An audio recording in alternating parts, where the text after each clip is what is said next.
minha mensagem de hoje tem por tema a dor da remoção. Remover algo ou tirar algo de nossa vida que nos oferece algum benefício é muito desafiador. E todas as vezes que a vida, que Deus se predispõe a agir na nossa vida, para que algo ou alguém seja removido dela, essa remoção, ela vai causar dor, por medo, por sentimento de posse, ou simplesmente por conforto. Normalmente as pessoas não têm dificuldade, principalmente na igreja. Você quer colocar alguém num cargo, ninguém normalmente não te pergunta por que você está colocando essa pessoa no cargo. Aliás, ela é até perfeitamente capaz de entender que ela só está sendo colocada nesse cargo porque Deus a colocou naquele local. Mas se você precisar remover essa pessoa do cargo, normalmente ela quer uma série de informações, de justificativas para cujas quais ela está sendo removida, retirada de uma função, porque na maioria das vezes, quando algo precisa ser retirado da nossa vida, essa remoção, ela vai nos trazer algum desconforto, alguma dor. Porém, nós precisamos entender que depois que sai da nossa vida aquilo que tem que sair, só então estaremos prontos para avançar para a próxima fase.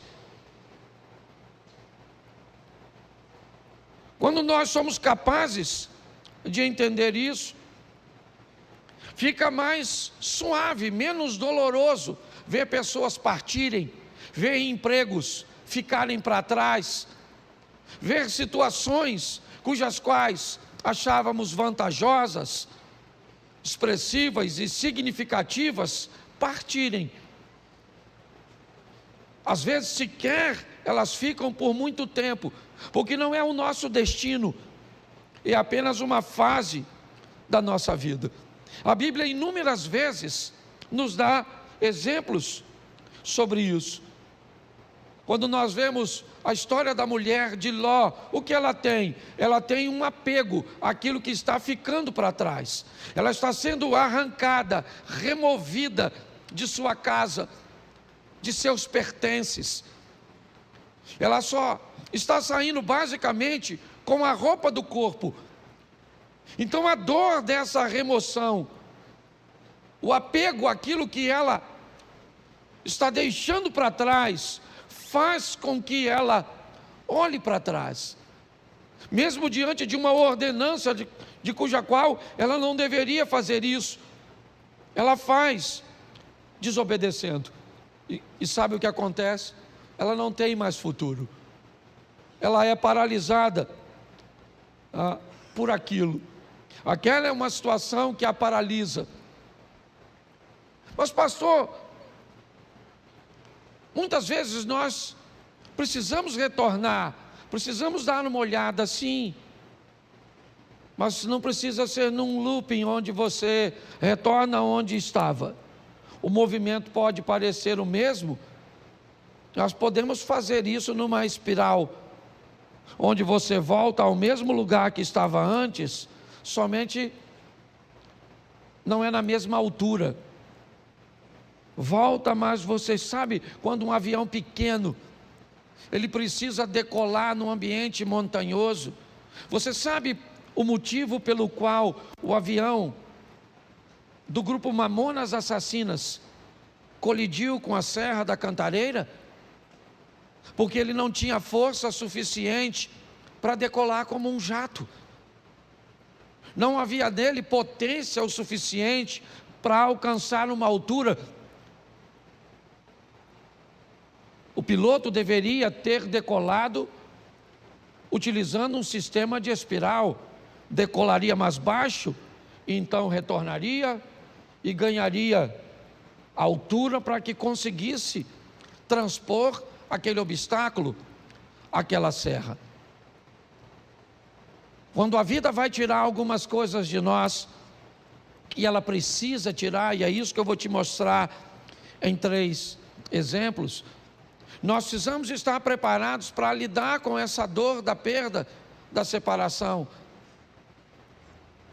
com a remoção, né, de algo ou de alguém que precisa ser retirado da nossa vida, porque senão nós não vamos transicionar de fase. Há quanto tempo você não muda de fase na sua vida? Há quanto tempo coisas ruins não acontecem, mas também não acontecem coisas boas? Quando você vive num dinamismo, é lógico que nem sempre coisas boas vão acontecer. A dinâmica da vida traz consigo coisas ruins, mas coisas boas também acontecem. E nós vamos vivendo e crescendo, evoluindo. Mas se nós não soubermos lidar com essa situação, nós vamos ter problemas. O primeiro texto que eu quero usar é um exemplo disso num milagre. Segundo o livro dos Reis, capítulo 4, verso de número 4. Põe para mim na tela, por favor. Segundo o livro dos Reis, capítulo 4, verso 4.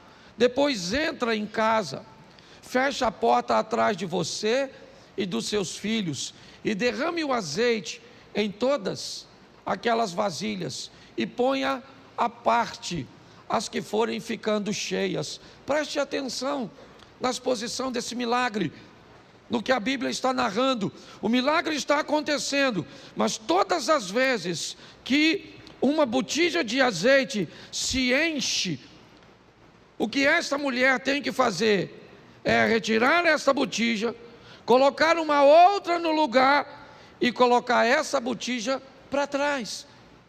Então, enquanto essa está enchendo, assim que essa enche, ela remove essa e coloca essa para que se encha.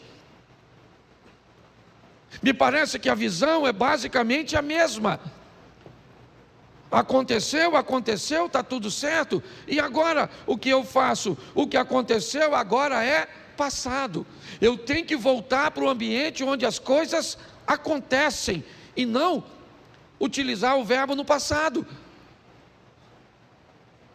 Eu tenho que entender isso. Nós não podemos ficar vivendo, né, a mesma estação o tempo inteiro. Então aconteceu, tá bom, foi bom ou foi ruim, passou, eu tenho que estar pronto para a próxima fase. Quando não lidamos muito bem com isso, nós podemos ter sérios problemas. E o primeiro é o pai da fé, Abraão. Presta atenção nesse texto aqui, coloca Gênesis 13, verso 14. Gênesis 13, 14, dá uma olhada.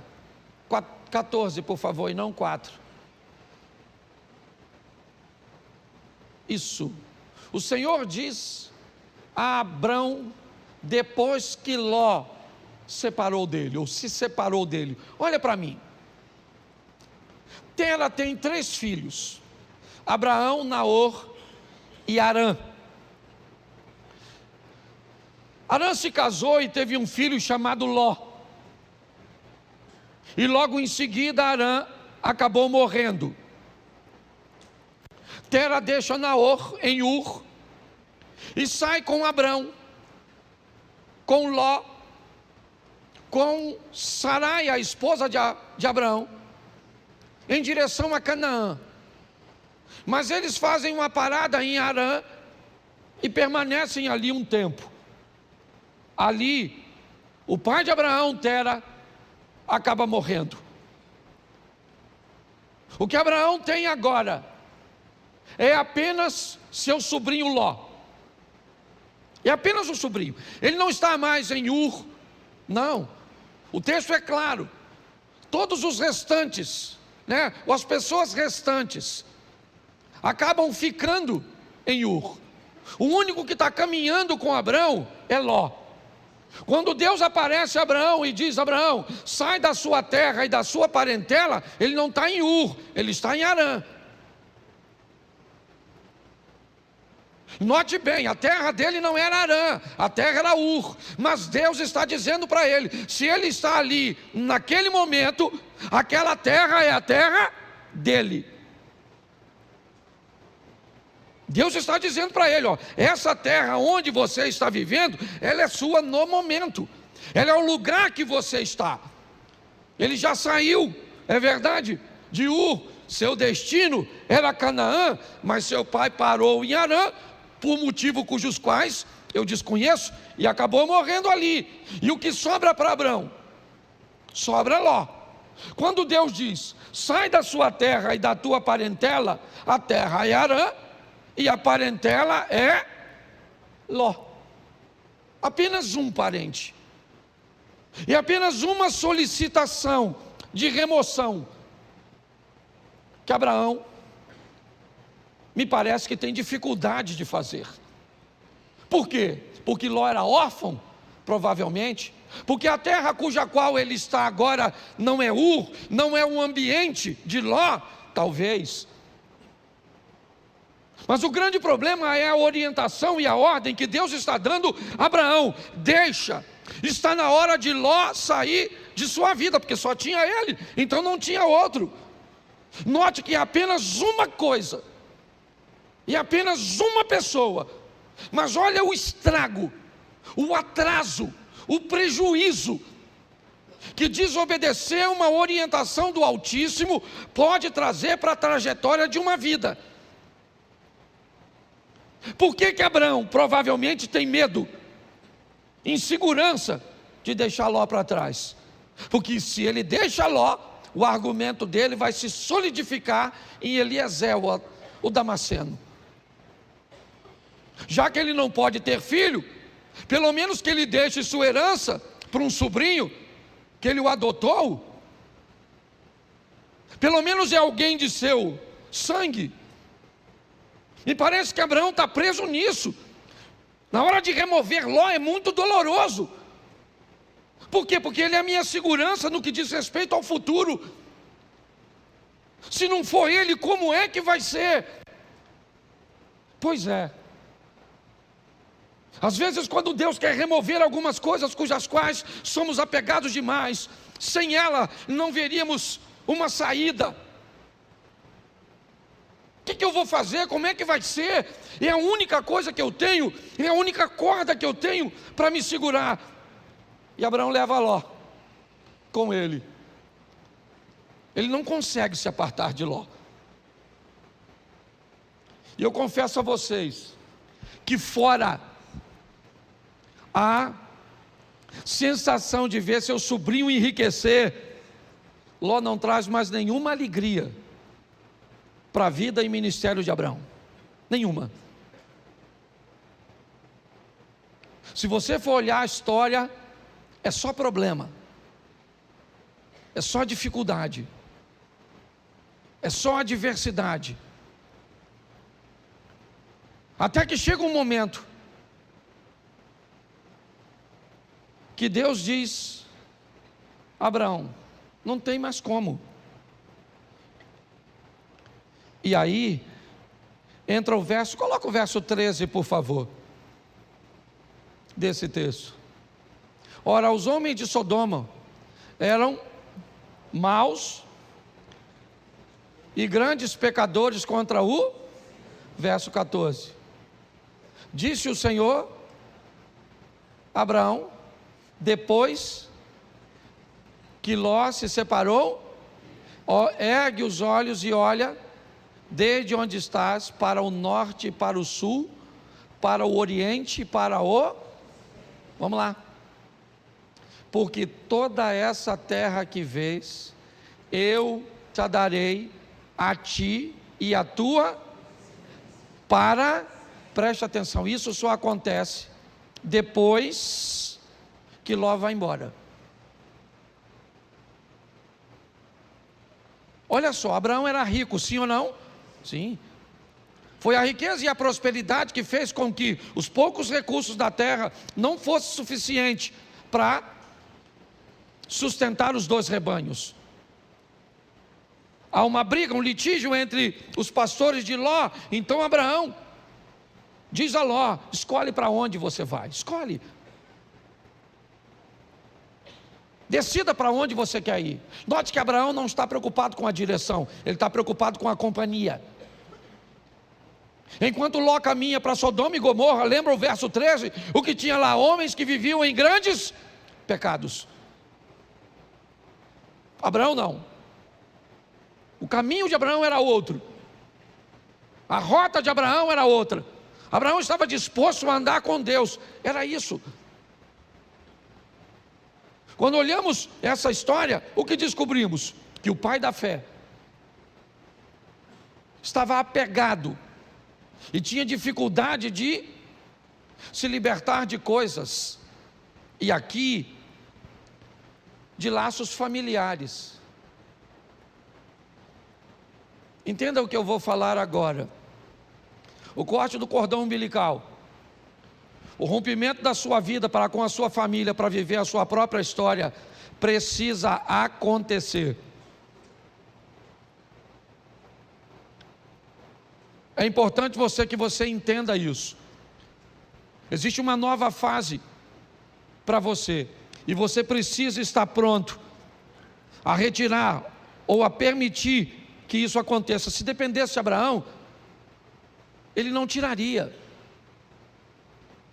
Mas a prosperidade dos dois foram tanta que a terra está dizendo para eles: vocês não têm como viver juntos. Então ele diz: então você vai embora. E o texto diz que assim que Ló sai da vida de Abraão, Deus disse: agora levanta os teus olhos e olha. Agora dá uma olhada. Agora não há limite. Finalmente eu posso fazer na sua vida tudo aquilo que eu sempre quis fazer. Só não conseguia fazer antes porque você ainda estava aprisionado. É importante, eu não sei qual é a prisão ou aquilo que precisa ser removido da sua vida. Eu sei que tem coisas, e principalmente quando o assunto são questões familiares, principalmente, é romper com uma mãe para dar um outro nível para o casamento. É romper com um filho para dar um outro nível para o casamento. Pare e pense. Muitas vezes nós precisamos, não é abandonar, não. Você vai ver o que Abraão ainda vai fazer mais à frente. Mas é importante que nós entendamos isso, que depois que Ló sai da vida de Abraão, as coisas tomam um rumo totalmente diferente. Então, por mais doloroso que seja, esteja pronto para viver essa remoção. Deixa eu usar a segunda, que eu não posso deter muito tempo. Jonas 1,15. Jonas capítulo 1, verso de número 15. Levantaram Jonas e o lançaram ao mar, e cessou o mar da sua fúria. Preste atenção. Um barco está para afundar, e Jonas está nele. Qual é o problema da tempestade? É Jonas. Qual é o motivo de tudo aquilo que está acontecendo? É Jonas. Por que Jonas está ali? Porque o capitão do navio está ganhando dinheiro com Jonas. Jonas está ali porque comprou uma passagem. Jonas está ali porque tinha uma grana para comprar uma passagem para entrar nesse barco. Mas ele é um desobediente, está certo?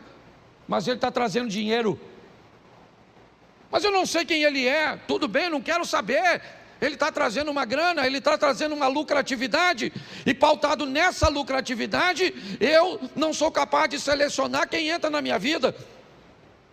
Deixa eu fazer uma pergunta para você: quanto custa para entrar na sua casa? Quanto custa para entrar na sua família? Quanto custa? Qual é o preço de um ingresso da sua intimidade? Pare e pense. Por causa da entrada de Jonas, o capitão do navio, que não é profeta, ele não desobedeceu a Deus, não. Ele cometeu algum pecado quando vendeu o ingresso do barco dele para o Jonas? Sim ou não? Claro que não. Mas não interessa, tem alguém dentro da vida dele, tem alguém dentro do barco dele que está trazendo aquela tempestade. É só uma questão de tempo até ele afundar. Você sabe o que ele faz, o capitão do navio? Ele pega toda a carga e joga fora. Ele precisava perder a carga? Não, o problema era a carga, o problema era Jonas. Mas ele perde a carga. Porque pessoas perdem aquilo que não precisava perder, quando não querem tirar o que precisa ser retirado. Você não quer tirar esse comportamento? Então tá bom. Perde o casamento, perde a intimidade, perde a paz. Mas sabe por que Jonas saiu do barco? Porque o capitão procurou. O capitão está procurando, me parece alguma coisa para jogar fora. O que ele quer é aliviar o barco, já perdeu a carga, é verdade, mas a tempestade continua, então ele vai no porão, ele desce no porão do navio. Eu já falei isso aqui, ele desce no porão do navio, e lá no escuro do porão, deitado num lugar, está o Jonas. Porque aquilo que às vezes vai te levar para o fundo, não está na luz no convés, está no porão, escondido, quietinho. O que ele está estabelecendo em você, um comportamento, uma postura comportamental, que destrói seus relacionamentos, que impede você de ter relacionamentos sadios. Mas quando ele procura, a Bíblia diz: aquele que pede recebe, aquele que busca, acha. Então ele não está buscando, ele achou, pegou o Jonas, levou o Jonas no convés, o interrogou, e Jonas disse: não era para eu estar aqui, era para eu estar onde? Em Nínive, cumprindo a minha missão. Mas eu desci a Jope, peguei, certo? Comprei um ingresso, uma passagem, entrei no seu barco para ir para Tarsis, para a Espanha. E agora? A tempestade está lá, Jonas diz que ele é o culpado. Mas e agora?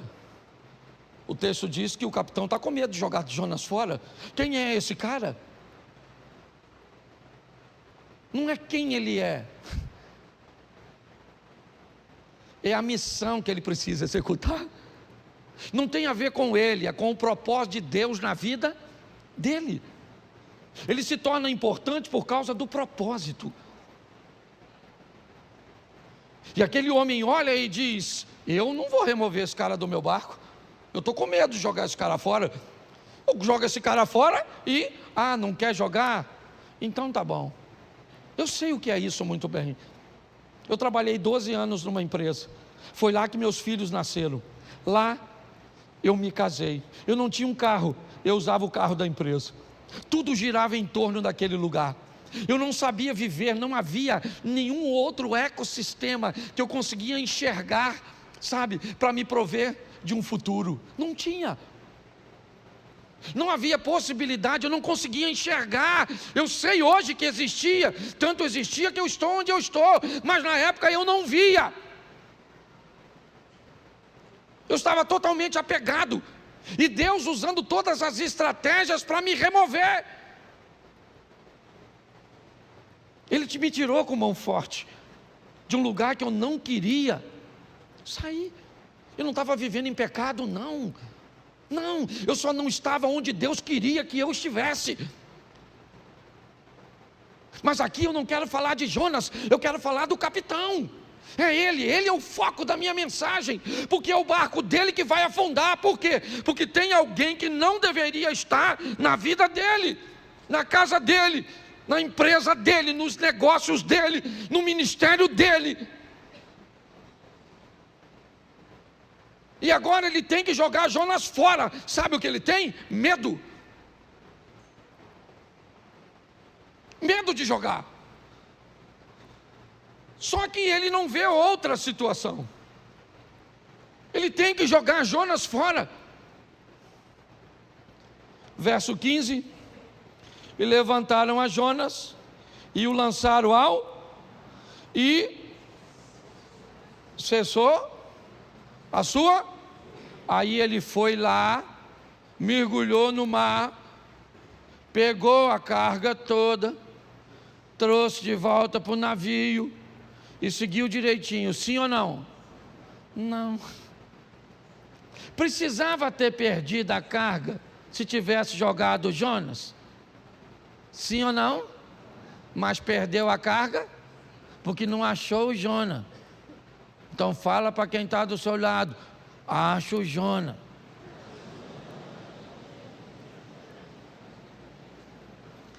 Entendeu, querido? Acho que Deus está falando com alguma pessoa aqui hoje. Certo? Você nem tem barco, mas tem Jonas. Tá certo? Ah, pastor, descobri hoje. O meu Jonas é o meu marido. Se Jonas é o seu marido,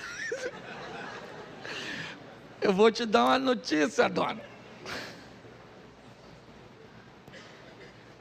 Afunda. Porque tem gente, a turma que já está brigando, né? Fala, pastor, nossa, remoção. Nossa, podia sair morto. Mas afogado serve. Você está rindo, mas o assunto é sério. Dá uma olhadinha, gente. Porque eu creio que Deus está falando conosco, amém? O terceiro, Gênesis 37, verso 28. 37, 28 de Gênesis. Isso. E passando os mercadores midianitas, os irmãos de José o alçaram e o tiraram da cisterna e o venderam por 20 ciclos de prata aos ismaelitas. E esses levaram José ao... Preste atenção, quando Deus precisa tirar você de um lugar onde a sua visão é diferente da visão dos outros. Por favor, se você veio para essa igreja, certo, e você não quer se encaixar nessa visão, essa é uma mensagem extraordinária para você.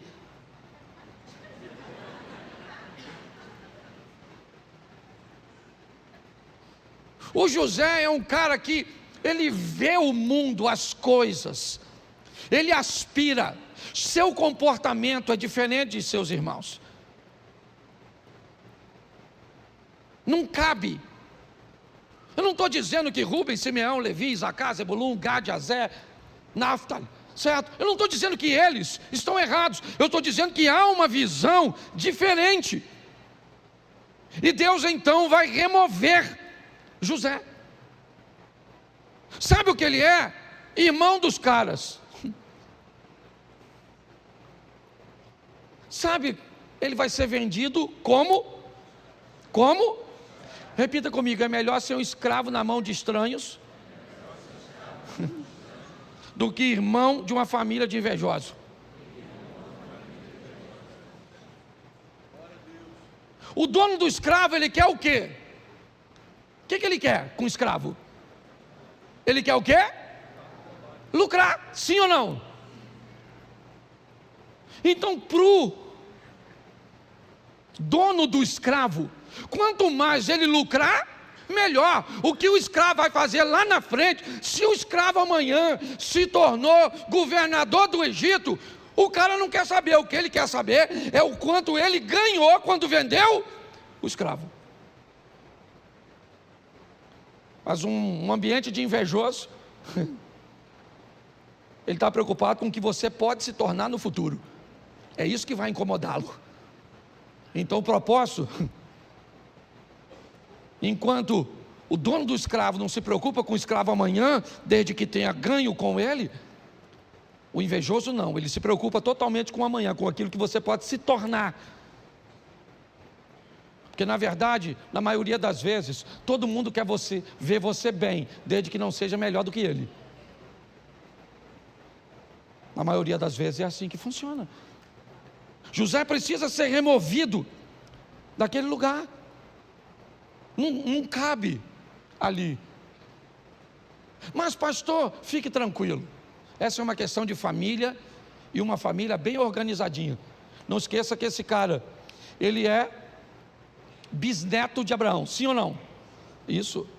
Ele é filho de Jacó, que é filho de Isaac, que é filho de Abraão. Essa é uma história sensacional no que diz respeito à família. Por quê? Porque José é vendido pelos irmãos aos ismaelitas e vai para o Egito, como nós lemos o texto. No Egito, então, ele se torna governador e depois de anos, seus irmãos vêm morar numa terra que ele conquistou para seus irmãos. Olha só, nessa história, os irmãos de José cabem na vida de José naquele momento que ele está lá? Sim ou não? Não. Mas quando ele migra para o Egito e se torna governador, quem é que vem morar com ele? Os irmãos. Tem gente que não cabe na sua vida hoje, mas vai caber. Tem ambientes que hoje precisa ser retirado de você. Talvez porque você não tem habilidade para lidar com ele. Mas todas as vezes que Deus quer remover isso, ou quer remover algo, alguém da nossa vida, se esse ambiente, se essa pessoa nos traz alguma vantagem, nós vamos ter sérios problemas. Isso aconteceu com Abraão, como eu citei aqui para vocês. Isso aconteceu com aquele homem que teve seu navio ameaçado porque alguém não devia estar lá, e mesmo na hora de remover foi desafiador. E para José também foi difícil ver seus irmãos ficarem para trás e ele ser vendido. Hoje, o que eu entendo aqui para todos nós é que algumas coisas precisam ser retiradas, removidas. Essa palavra veio a mim quando eu ouvi aquela ministração na Slavec, onde aquela ideia de graça que me trouxe até aqui foi ampliada, não diminuída, ampliada. É uma nova fase. É importante que nós venhamos a respeitar o tempo da mudança. É um grande desafio para nós. Eu não sei se você sabe, mas a história de Abraão começa com 75 anos de idade.